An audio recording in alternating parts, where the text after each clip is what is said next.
What's up guys? Good morning. Kamusta kayong lahat? Sa episode na to, mag-i-stain tayo ng ating fence. At nataon na maganda ang weather ngayon. Kaya simulan na natin yung ating pag-stain. Actually, sa bandang ito, natapos ko na yung nasa labas. Pangalawang araw na pala to. Kaya matatapos to ngayon. Ang ginamit ko pala dito na stain ay very natural lang. Yung magkaroon lang siya ng sealant itong ating fence. Kasi pag hindi ito in-stain or nalagyan ng sealant, mangingitim ito. Nakita nyo naman yung mga hindi na sealant na fence, pumapangit ang kulay. Pero ito at least tatagal ito mga 2 years bago siya umitim. Kaya napilitan tayong maglagay nito. Ang naubos pala nating sealant ay 2 bucket na tag 5 gallons. At meron pa palang isang maliit na 1 gallon. So 11 gallons lahat. Ayan, patuloy pa tayo sa pag-brush dito.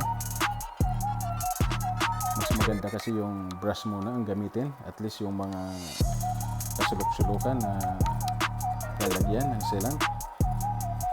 Pero nung hapon na ay at nung mabrush na lahat paikot ay ginamitan na namin ng sprayer para yung mga natirang sealant ay mailagay. At least malagyan pa yung mga kasulok-sulukan. Ayan, patuloy pa tayo sa pag-brush dito sa time na to. Ayan guys, pahinga muna tayo dito sa time na to. Laruin muna natin tong aso. At gustong-gusto nila maglaro. Ini-istorbo nila ako. Kanina nga na nagbabrush ako ng ating stain, lumalapit sa akin at gusto nilang dilaan yung liquid na dinalagay ko. Ayoko naman na makadila sila ng sealant or yung nilalagay kong chemical, baka sila magkasakit. Yan guys, tuwang-tuwa sila habang linalaro natin.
Ayan guys, ituloy na uli natin yung ating pag-i-stain para matapos nito kasi in the next few days uulan siya para bago umulan malagyan lahat ng sealant ito at matapos.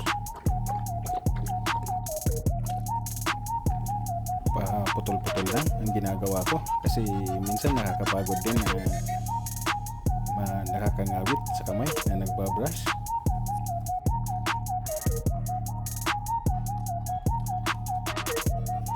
Where's the ball?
Guys, ito na yung ating finished product dito sa harapan. Yan, napakaganda ng kulay, very natural. Yan, kumikintab yan guys. At yung tubig hindi siya mag-penetrate sa kahoy. At ito naman yung sa left side.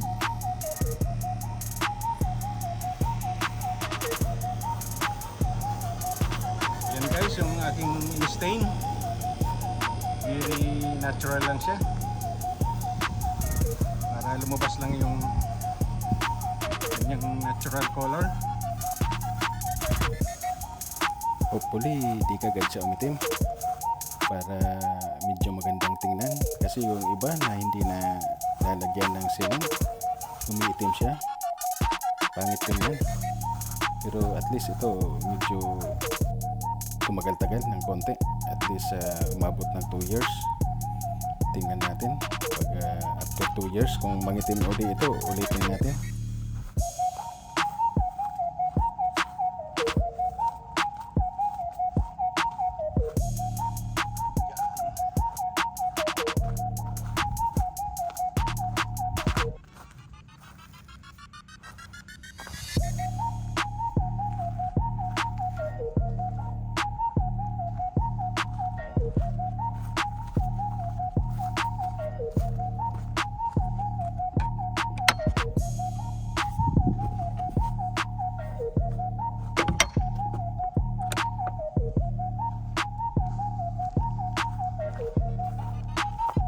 Yan guys, di nakasama yan sa kabila na yan.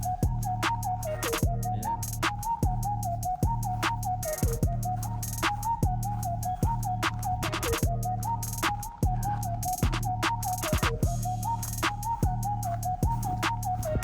Natural color lang siya.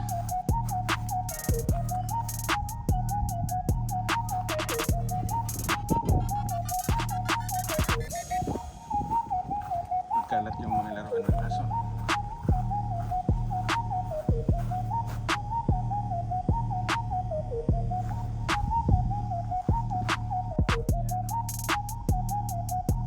Ito yung mga kapitbahay dito.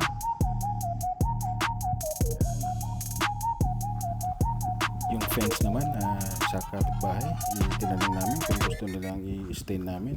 Kaya lang sabi wag na raw. Ayan guys, tingnan yung pagkakaiba. Naka-stain, ito hindi. Yan naman, di na namin in-stain kasi sa kapitbahay na yan. Ayaw namin galawin.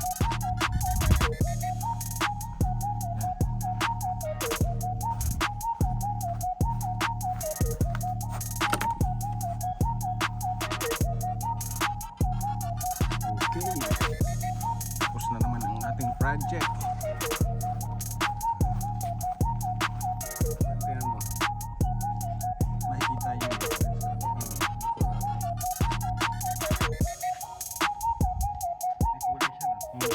Okay guys, hanggang dito na lang ating video.